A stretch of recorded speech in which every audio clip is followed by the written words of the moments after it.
Alors, au flotteur stick, j'ai pris ma canne de... C'est une Carp Waggler en 12 pieds. Petite action parabolique sympathique.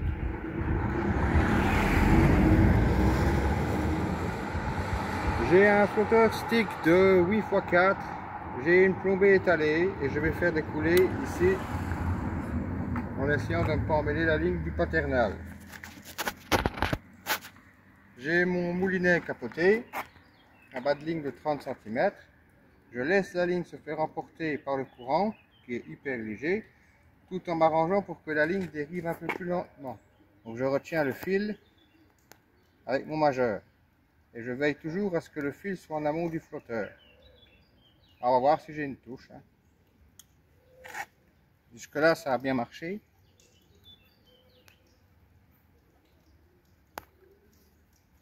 J'agraine sous le flotteur et je laisse le courant porter la ligne tout doucement. Je contrôle la bannière pour qu'elle ne précède pas le flotteur.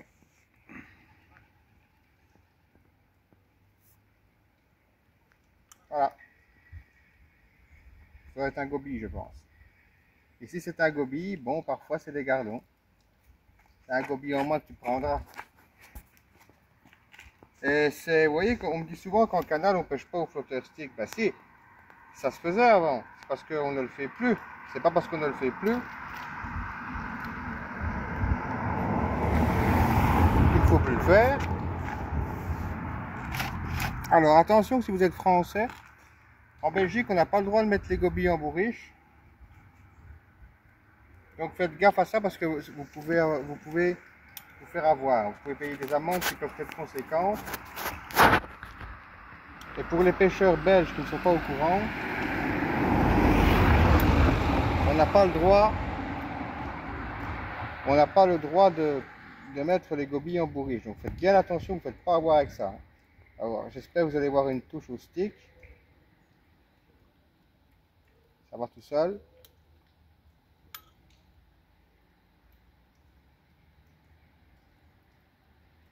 Voilà, il y en a déjà un dessus.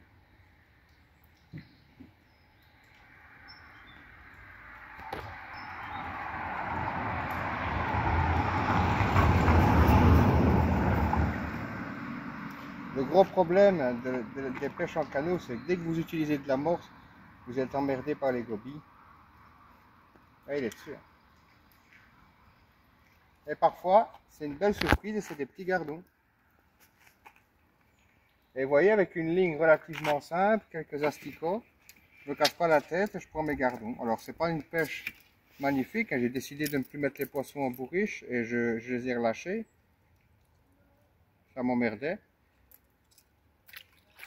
Mais vous voyez qu'on pêche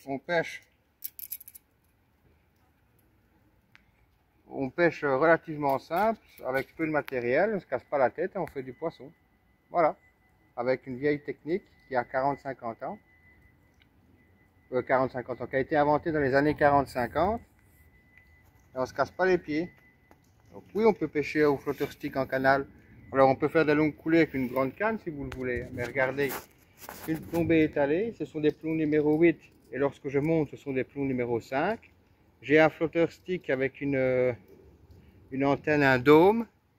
C'est la ligne qu'il faut montrer en fait. Le flotteur stick avec une antenne dôme. Des plombs 4, des plombs numéro 5, puis des plombs numéro 8.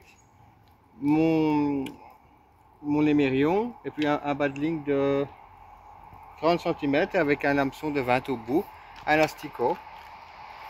Je pêche près de la source parce qu'il fait chaud.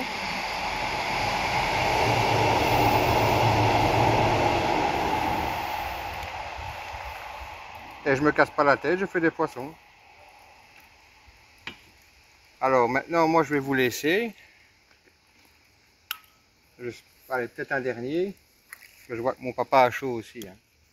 Donc on va pas non plus. Vous voyez, je lance ma ligne.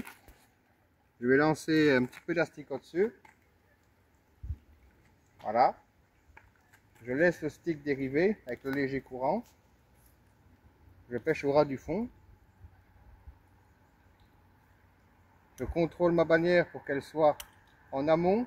Et voilà.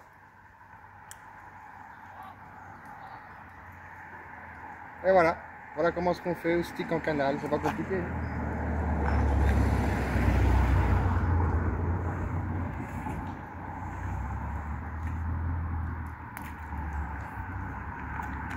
À plus.